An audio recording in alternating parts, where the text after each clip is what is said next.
कि कोई भी काम जब हम अपने जीवन में शुरू करते हैं तो हम उस काम को करने का तरीका और उस काम को करने के बाद उसका परिणाम क्या होगा, रिजल्ट क्या होगा, ये भी समझ कर करते हैं। कोई भी काम, छोटी से छोटी बात, मतलब किसी का शादी ब्याह भी आप कराते हैं तो बहुत सोच समझ के करते हैं ना, हर चीज सोच समझ के करते हैं। एक सब्जी और आलू खरीदने बाजार में जाते हैं, उसमें भी अपनी समझ का प्रयोग करते हैं, मतलब उसमें से भी सही आलू का चुनाव करते हैं।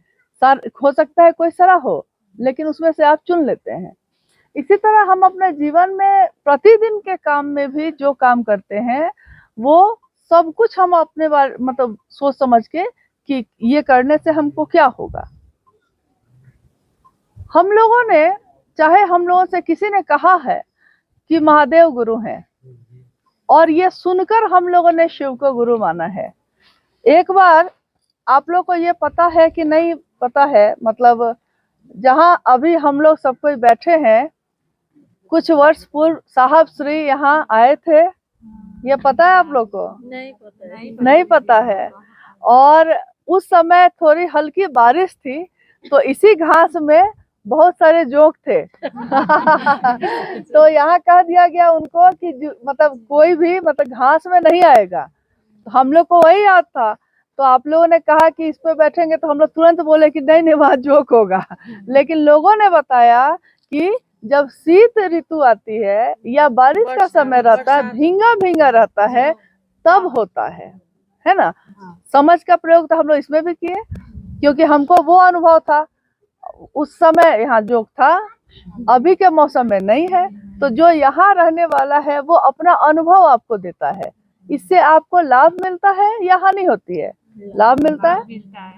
तो उसी जगह पे वहाँ वो जो रेलिंग है, साहब सुबह में वहीं बैठते, वहाँ पे वो चाय पीते, और कभी कभी हम लोग यहाँ से यहाँ आते। उस समय यहाँ के आसपास में कुछ लोग जो गुरु भाई बने थे, इसी हॉल में सारे लोग कुर्सी पे बैठ के साहब से बात किए। इसी हॉल मतलब इसी में साहब रुके, और वहाँ जो तालाब है वहाँ भी साहब बैठे थे थोड़ी देर के लिए। तो ये स्मृति दिलाती है हम लोगों को उनकी ये जगह। हाँ, तो हम लोग कह रहे थे कि जब भी कोई किसी ने हमसे कहा, पहली बार तो साहब हरिनानंद जी ने कहा कि शिव मेरे गुरु हैं, आपके भी हो सकते हैं। अब थोड़ा सा हम लोग आप लोग से जानना चाहते हैं, क्योंकि आप लोग लगभग कुछ वर्षों से महादेव की बात करते होंगे। क्या कितने वर्ष से लगभग चल रहा होगा? कुछ समय से तो हो ही रहा होगा। मतलब कोई कोई भाई बहन नए हैं, लेकिन ज्यादातर लोग तो नए नहीं है, 7-8 वर्षों से। तो आप साहब हरिनानंद जी को क्या समझते हैं? मतलब वो कौन है जो इस धरती पे आए और एक बहुत बड़ा संदेश दिए सबको? लाखों लोग आज, लाखों नहीं करोड़ों लोग आज शिव को गुरु बनाकर उनकी बातों पे चल रहे हैं। तो हमको ये भी जानना होगा कि वो कौन है। अगर आपसे कोई पूछे कि शिव को गुरु बनाने की बात ये अचानक कहाँ से आई, तो आप कहते हैं कि साहब हरिनानंद जी ने इसकी शुरुआत की। कोई आपसे पूछे कि वो कौन है, तो आप क्या कहेंगे? मानव के रूप में वो ये धरती पर आए। क्या कहेंगे? हाँ, प्रथम हाँ ठीक, लेकिन उनका परिचय इस धरती पे क्या रहा? शिष्य। आप लोग महादेव के रूप में ही जाने उनको। सही सही है, सही है। मानव के रूप में वो आए। हाँ ठीक है। देखिए, किसी चीज की पृष्ठभूमि यानी कोई काम आज हुआ है, लेकिन किसी दिन ये हवा में होगा, किसी दिन किसी के विचार में होगा। एक दिन जब इस पहाड़ पे कुछ भी नहीं रहा होगा, कुछ भी नहीं रहा होगा, किसी व्यक्ति ने सोचा होगा कि क्यों नहीं इसको थोड़ा समतल किया जाए, क्यों नहीं यहाँ एक बंगला बनाया जाए। सोचा होगा, क्यों नहीं यहाँ एक तालाब बनाया जाए। सोचा होगा मन में ना उस समय, लेकिन जो बात उसने मन में सोची है उसको मूर्त रूप देने के लिए, यानी वो सही में दिखे, इसके लिए उसने पहले क्या किया होगा? ज्ञान लिया होगा कि इस काम को सोच तो लिए कि ऐसा होना चाहिए, लेकिन ये काम होगा कैसे, इसके लिए अब विचार से अब उसको इसकी जानकारी लेनी होगी, यानी ज्ञान लेना होगा। ज्ञान ले लिए, हर चीज समझ गए कि कैसे कैसे करना है, क्या क्या करना है, लेकिन ज्ञान लेने के बाद कर्म करना होगा कि नहीं? क्योंकि ज्ञान है और काम नहीं करिएगा तो होगा नहीं होगा। मान लीजिए इस पहाड़ पे एक छोटा सा खेत हम खरीद लिए, खरीद सकते हैं आप, लेकिन खेती का ज्ञान नहीं होगा तो खेती नहीं कर सकिएगा। और ज्ञान होने के बाद भी अगर आप कर्म नहीं करिएगा तो अनाज उसमें कैसे होगा? ज्ञान होते हुए भी अगर काम नहीं किया जाए तो, यानी हर काम का एक परिणाम है। शिव को गुरु बनाने का आह्वान साहब श्री हरिंद्रानंद जी ने जब शिव को अपना गुरु बनाया था, वो साल था 1974 का। आज से कितना साल हो गया? ये अभी 2023 में है हम लोग। कितना साल हो गया? 74 से, जिस दिन उन्होंने शिव को गुरु माना। यानी शिव की शिष्यता की शुरुआत तो उसी दिन हो गई ना। इससे पहले भी दुनिया में शिव के शिष्य आए, ऐसा नहीं कि नहीं आए, लेकिन वो खुद शिव की आराधना किए, शिव से वरदान प्राप्त किए, खुद दुनिया उनकी पूजा की, क्योंकि वो बहुत विद्वान और संत या तपस्वी थे। लेकिन वो दुनिया के लोगों को ये नहीं बोले कि आप भी ये काम कर सकते हैं, हम कर सकते हैं, ये उन्होंने कहा, लेकिन ये नहीं कहा कि आप भी कर सकते हैं, हर व्यक्ति कर सकता है। इसका अर्थ ये हुआ कि इतने हजारों वर्ष से, जब से ये पृथ्वी है, कहा गया है कि शिव की इच्छा से, मात्र शिव की इच्छा से ये सृष्टि सृष्ट हुई है, बनी है। तो मात्र शिव की इच्छा से ये सृष्टि जब सृष्ट हुई, ये कितने वर्षों पहले की बात है जब ये दुनिया बनी। और जब से ये बनी तब से वो शिव भी है, उससे भी पहले से शिव तो है ही, क्योंकि वो शिव नहीं होता तो इच्छा कौन करता, तो दुनिया बनती कैसे? यानी वो शिव है। साहब हमेशा बोले कि अगर धरती पे आप किसी के पिता, किसी की माँ हैं, इसका अर्थ है कि वो शिव, वो भगवान भी उस रूप में है, तभी इस धरती पे वो रूप है। अगर वो नहीं होते तो इस धरती पे वो रूप नहीं होता। उसी में एक बार जब साहब के जीवन में ये घटना आई, मतलब साहब हरिंद्रानंद जी जो है, बिहार के सिवान नाम के जिले में अमलोरी नाम का गांव है, ये आप लोग जानते हैं? ये जानते हैं, जहाँ उनका जन्म हुआ। हाँ, आप लोग जानते हैं? नहीं, आप लोग जानती हैं? आप जानती हैं? नहीं जानती। अच्छा, आप लोग? कोई नहीं जानता।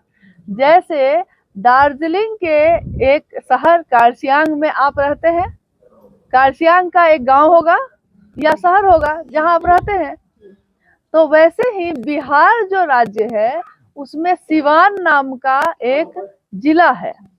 उसी जिला का एक गांव है जिसका नाम है अमलोरी।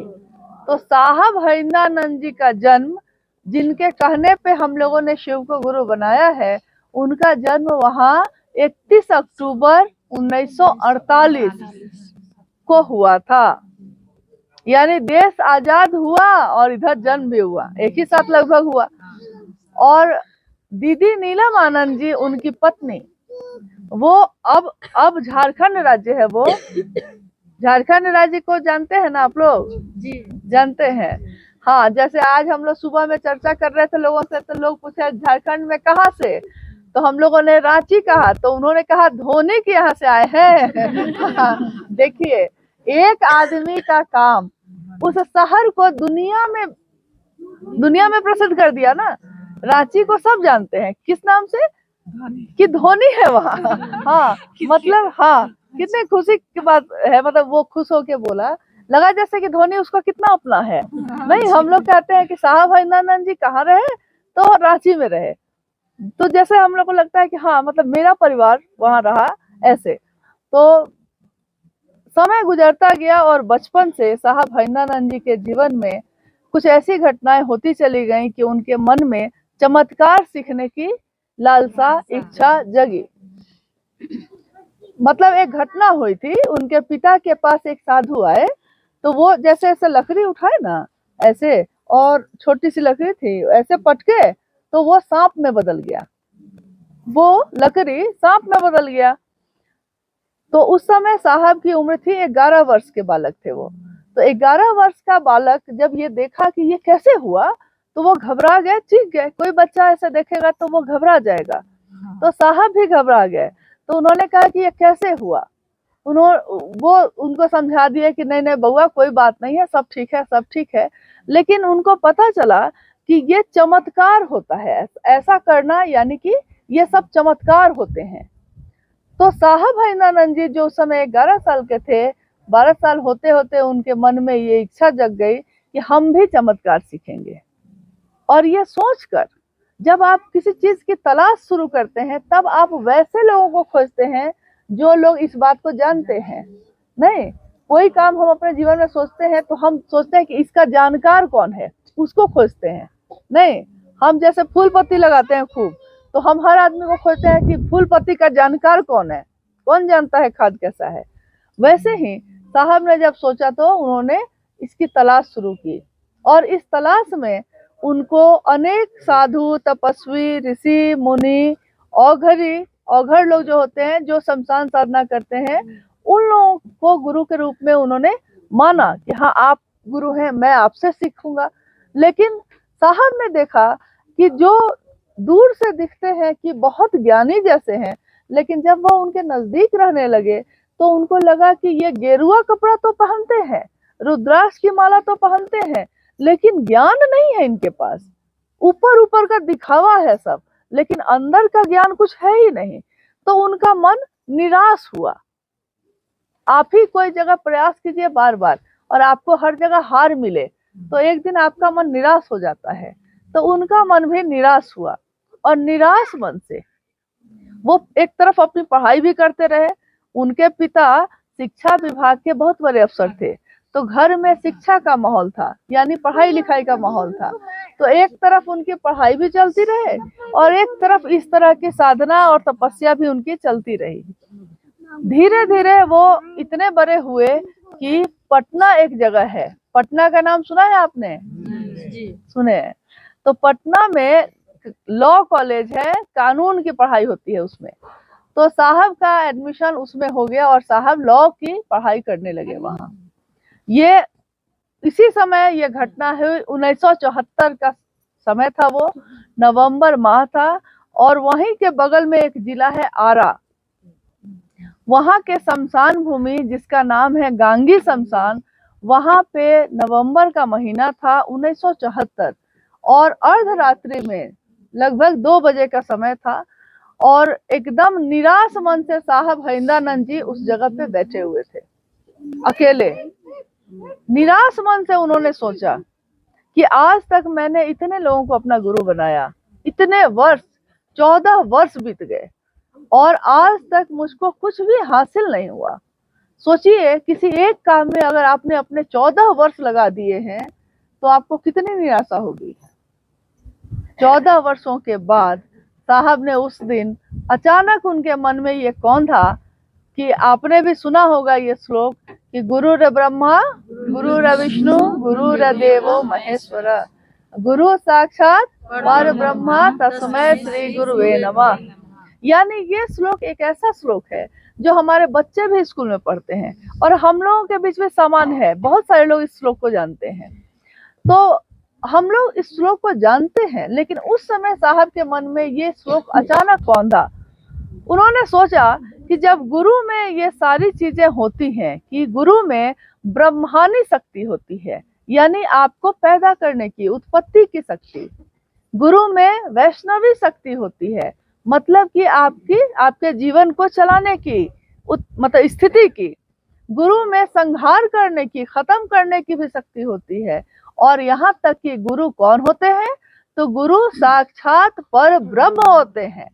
यह सोचकर उन्होंने कहा कि महेश्वर तो एक ही है ना। भगवान का संबोधन हम लोग बहुत लोगों को देते हैं, लेकिन ईश्वर का भी ईश्वर कौन है?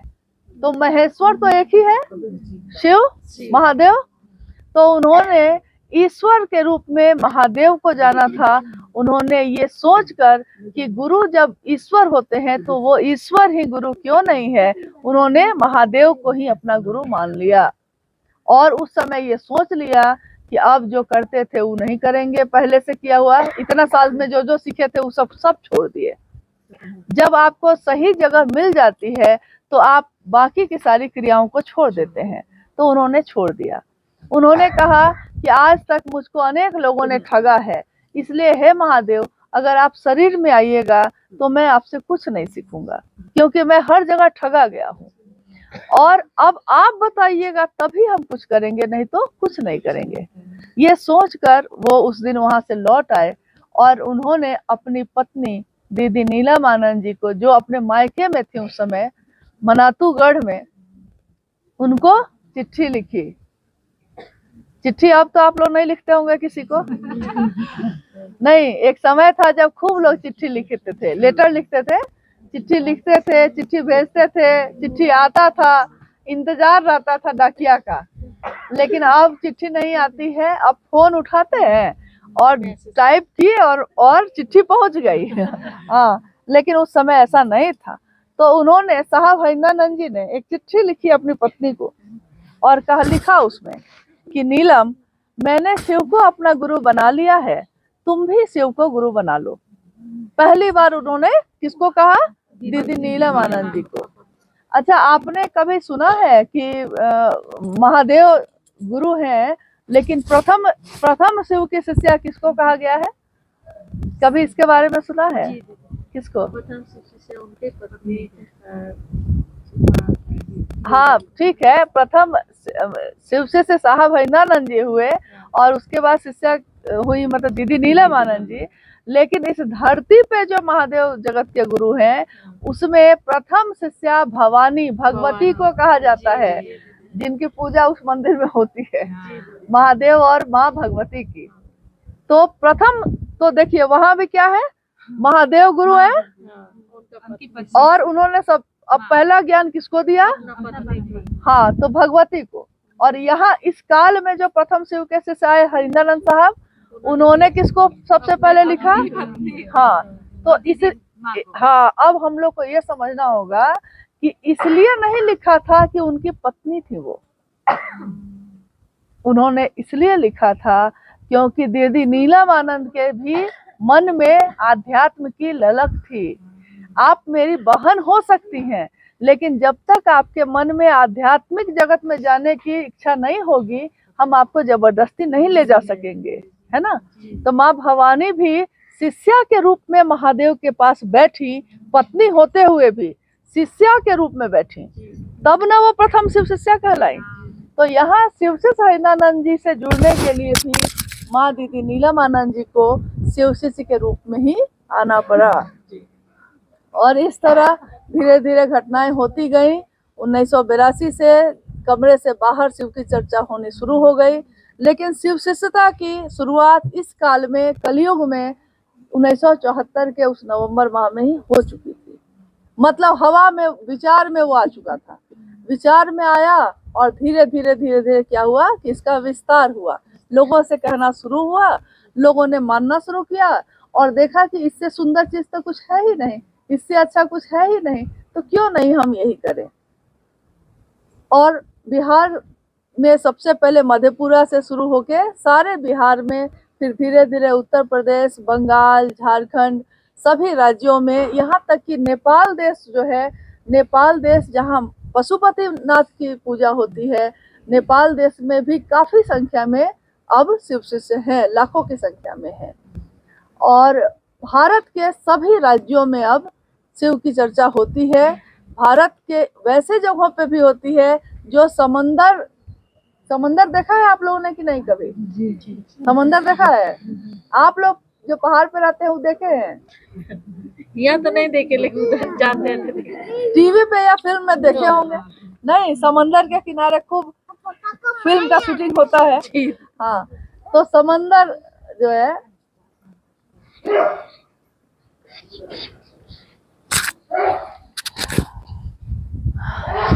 तो जो चीज हम लोगों ने विचारों में माना था वो धीरे धीरे मूर्त रूप होने लगा। और आज समंदर के बीच में चारों तरफ से समंदर है, बीच में जो टापू है उन जगहों पे भी शिव चर्चा होती है। और इतने इतने समय से होती है कि मतलब कुछ कहा नहीं जा सकता। आप लोग को एक घटना बताते हैं। जिस समय साहब हरिनानंद जी यहाँ आए, इसी बंगला में रुके थे। और इसमें क्या है कि इसमें रसोई जो है खुद बनवानी पड़ती है, यहाँ का कुक नहीं है कोई। तो सामान खरीदने के लिए साहब और हम लोग बैठे थे। सामान खरीदने के लिए उस समय एक गाड़ी से नीचे के बाजार में कुछ लोगों को भेजा गया।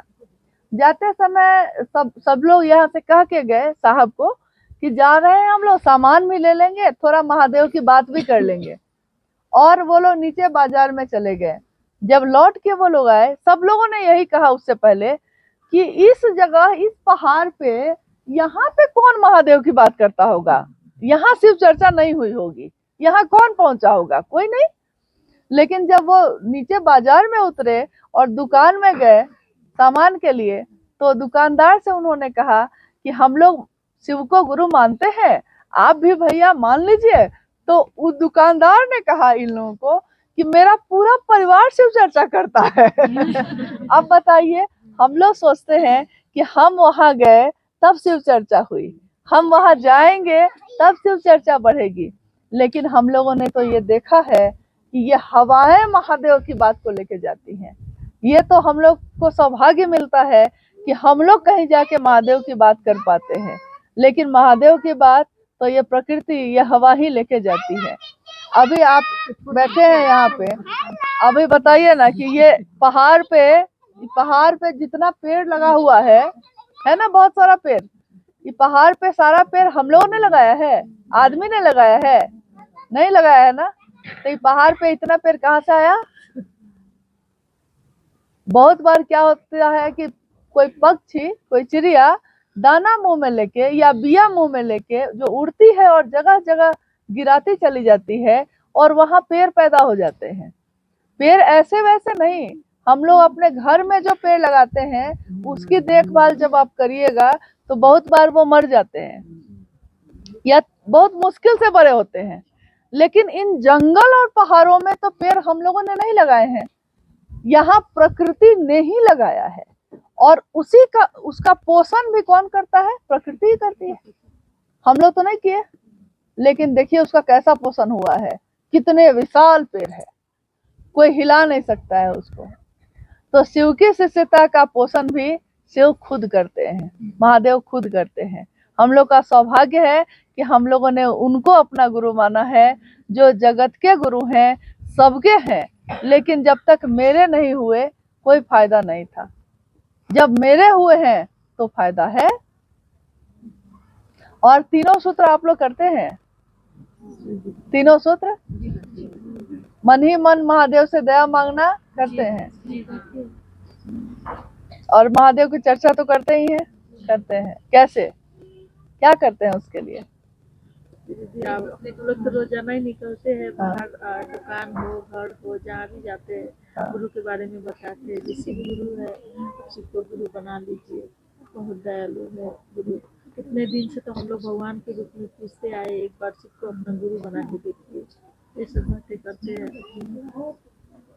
लोग मानते हैं। वाला तो मान जाते हैं। कोई बोलते हैं जो हम लोग पूजा करते हैं। अच्छा, कोई कहते हैं हम लोग पूजा करते हैं, तो हम पूजा से हटके गुरु शिव की शिष्यता, आप एक बार शिव के शिष्य बन जाए। देखिए इसके बारे में साहब ने कहा, जैसे आपने कहा ना कि कोई कहता है कि पूजा करते हैं हम, तो जब पूजा करते हैं तो महादेव को गुरु क्यों बनाए? तो ये साहब ने कहा कि पूजा का ही हाईटेक स्वरूप है शिव की चर्चा, वो भी पूजा ही है। ऐसा नहीं कि ये पूजा नहीं है।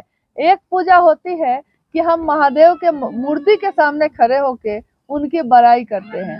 महादेव आप महाकाल हैं, महादेव आप महायोगेश्वर हैं, मतलब कि हे महादेव आप ही सब कुछ हैं, उनके सामने खड़े होके बोलते हैं।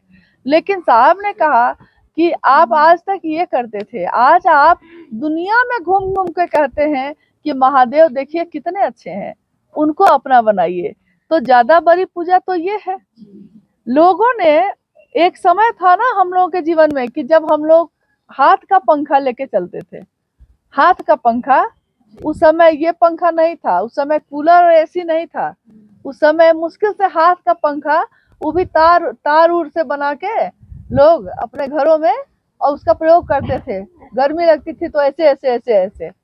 लेकिन एक दिन आप क्या किए, आप एक दिन पंखा का निर्माण किए, फिर उससे भी गर्मी और बढ़ी तो आपने क्या किया, कूलर का इंतजाम किया, और गर्मी बढ़ी तब आपने क्या किया, एसी का इंतजाम किया। अपने जीवन में भी पहले के समय का जीवन और आज का समय का जीवन बताइए तो।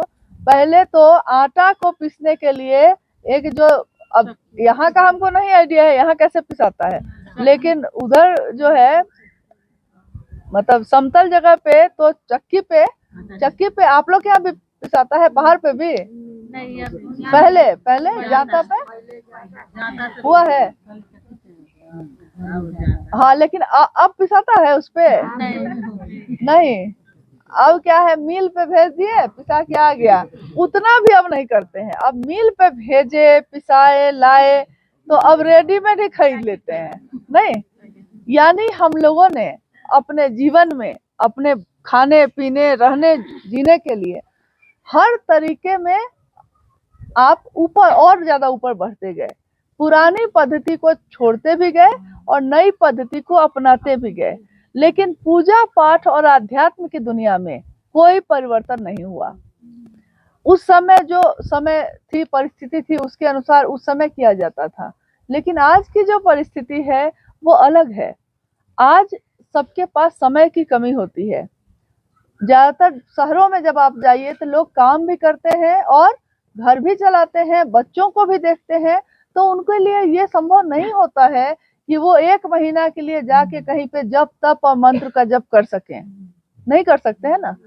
लेकिन आपका ये तीनों सूत्र, आप खाना भी अगर बना रहे हैं, आप राशन की दुकान चला रहे हैं, या आप कहीं भी अपने जीवन में आ रहे हैं जा रहे हैं, लेकिन ये आपके मन में तो चलता ही रहता है।